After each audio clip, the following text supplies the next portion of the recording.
Hi, welcome to our podcast. And we have a really tricky topic that we're going to talk about. We have been discussing tariffs before April 2nd, but now that April 2nd has come and we officially have a whole lot of tariffs to deal with, from a strategic marketing and pricing standpoint, we really wanted to delve into this more and ask, what do companies do when their costs have increased, but the value of their products and services hasn't? So how do you pass that on to customers in a way that you don't alienate them and you're able to still have a healthy business? So it's a really tough question because we believe that value-based pricing is if you have more value, you can charge more.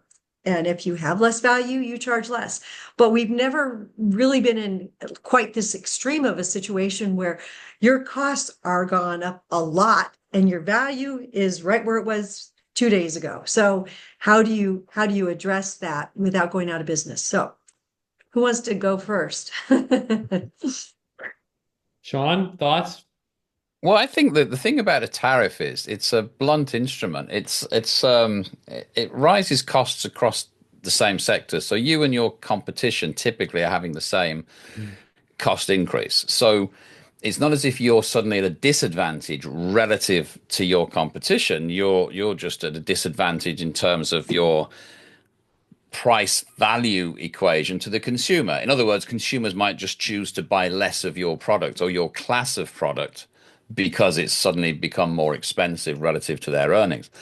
So it's not so much, I think, about differentiating from competition. Well, that's always important. It's about enhancing that value offer to the consumer, even if in this particular set of circumstances, you're essentially stimulating the whole market. We often talk about try and find a niche or a segmentation. I think, by the way, that's part of the answer. I'm sure Tom's going to talk about that.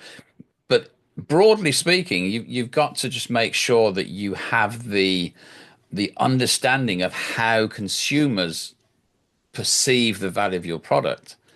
And are you accentuating that? Are you truly understanding the customers? It's time to sharpen your value proposition, I would suggest. Other thing I wanted to say before I throw to Tom, because like I say, I think segmenting is going to be so important through this, is you've also got a strange situation. If you're a domestic producer of something, if you make wine in California with California grapes, right, you're pretty much self-contained. There's no tariffs affecting you unless you have to import your glass bottles or your corks or whatever it is. So you've now got a product that will be a lot cheaper than I think about 70% of US wine is imported because of France and South Africa and the New World, New Zealand and South America and so on. So you might be sitting on a wine where now an equivalent wine has just gone up by a couple of dollars. You have an opportunity for a price increase.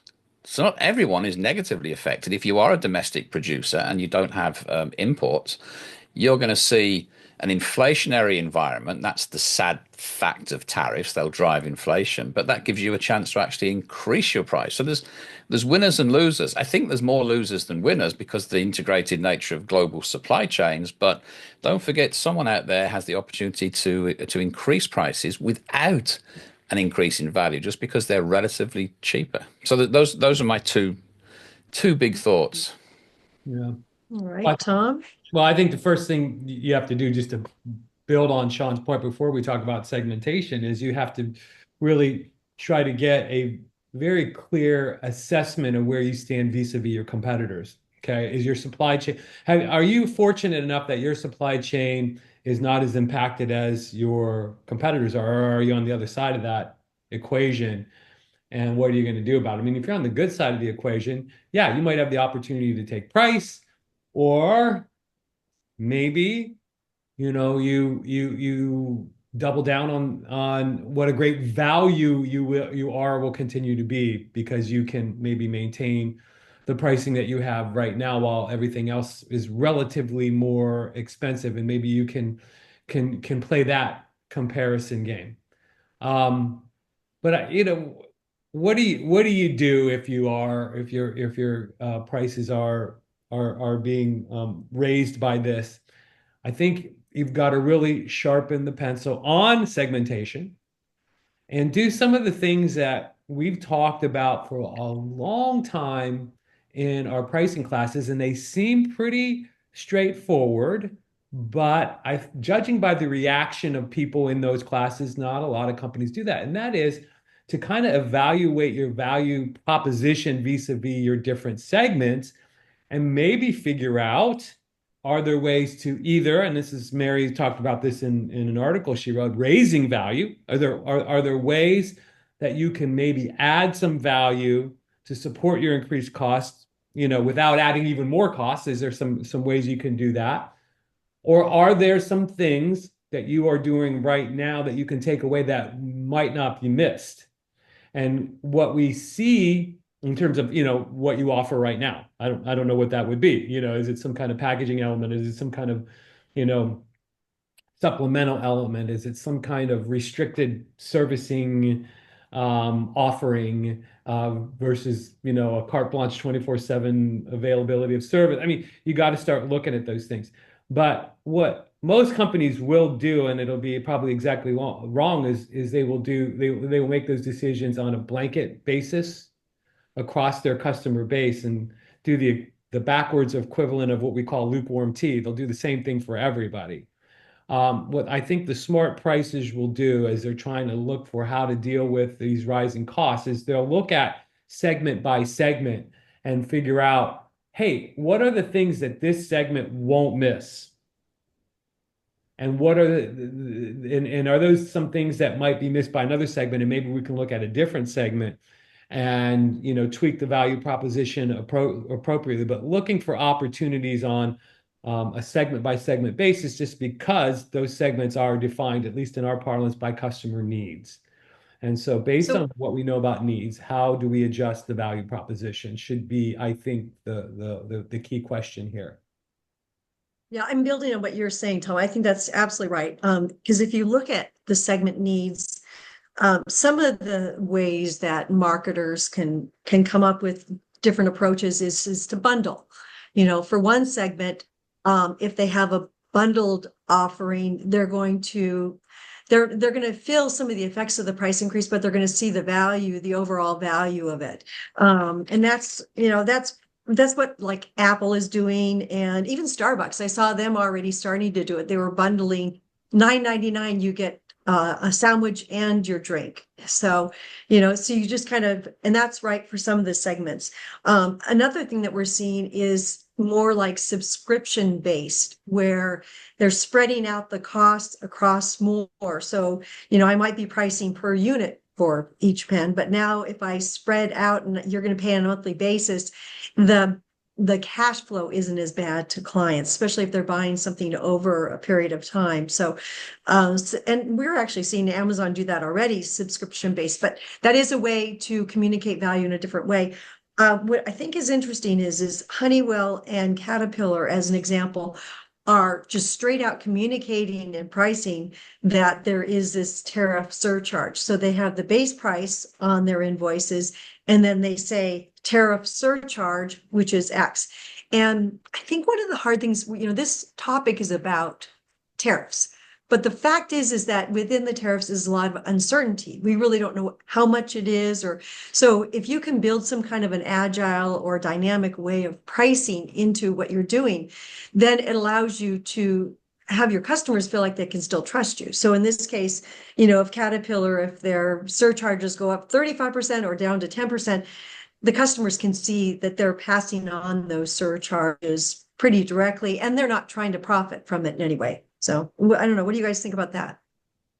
I think I think transparency is important, because one thing about tariffs is that they're not, I mean, sometimes if you have an increase in the price of your product, you might do it on the back of increased utility or better benefits or just an improved product, right? That's how some price increases are justified. You get more for your money, even though it's a bit more money. But with tariffs, you're essentially, it's a tax. So it's kind of like the price of gas goes up, to $3 a gallon. Then it doesn't doesn't do anymore. It doesn't take your car, it doesn't give your car any more miles per gallon. It's not a better product. It's just more expensive for exactly the same thing. And that's with the tariff increase, you've got exactly the same product. It just costs more. I think calling out the tariff amount is good on two levels. One, it does sort of reminds consumers that, hey, this is not our price increase. We're not trying to increase our profits on you. We are subject to this. It also may be, and this is maybe a slightly more political point of view, but it also raises the transparency of what exactly the tariff is and who's paying it, right? There's a little bit of a misunderstanding that a tariff is somehow paid by the country that's exporting the goods into your country. They think China is paying the tariff, for example. And of course, the reality is not. You're paying the tariff. And those kind of things would both isolate it and communicate very clearly that this is a tax imposed on this transaction, not anything that we've done as a manufacturer. So I think that's a smart move. I mean, it's still gonna they're still gonna have the supply and demand. It still costs more, and people only have so much money to spend, and you'll see a drop off in demand. But that's just a consequence of any tax increase. So I think that's a smart way to do it, Mary. Wonder if Yeah, one retailers of the will, I wonder if retailers will add that line to their receipt, like much like they do with sales tax. Sean, you were talking about it's just another tax. You know, Yeah. retailers are caught up in this as well. Retailers are going to be faced with, customers who are upset because the basket of goods costs more than it used to, right? So Yeah. that not only, brings some transparency to it, it actually helps their partners who sell goods at their retail outlets to say, yeah, this is your estimated, tariff surcharge or what this basketed goods might have cost had there Hmm. not been tariffs imposed. I think that retailers can do a bit of protecting of their suppliers by doing that and also increase their own, PR for, That's another you that's know, another part of a potential value add, isn't it? Because if you've got a really efficient business model, right, you've got good scale economies and good efficient back end processes, then because another opportunity you have when a blanket tax has hit everybody, when it's not just you and it's not to do with your operations, everyone's now paying more for the products they're importing. If you're super efficient, maybe you have room to absorb some of that and trade off margin for market share, taking a longer view.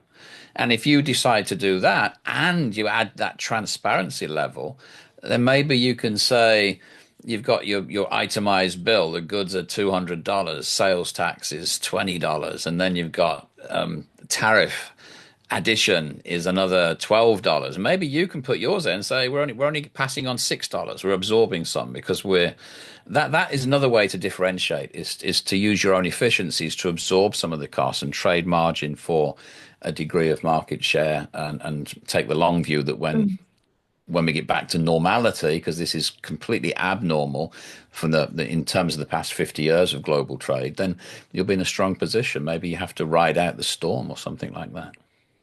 That's a good point. Yeah, I think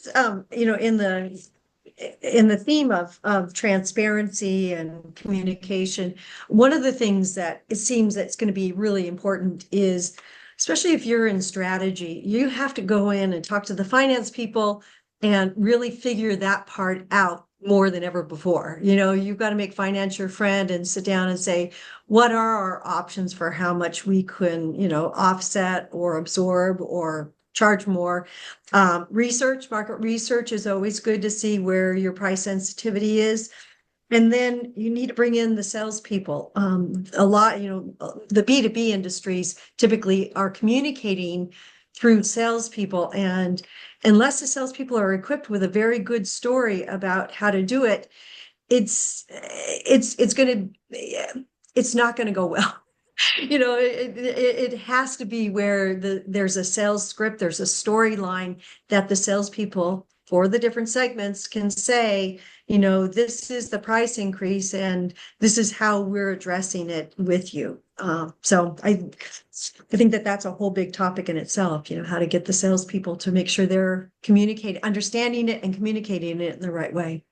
Yeah. Yeah, I think we've pretty much laid out a game plan. You know, I think the first thing that we talked about is how understand how you and your competition are impacted by this, right?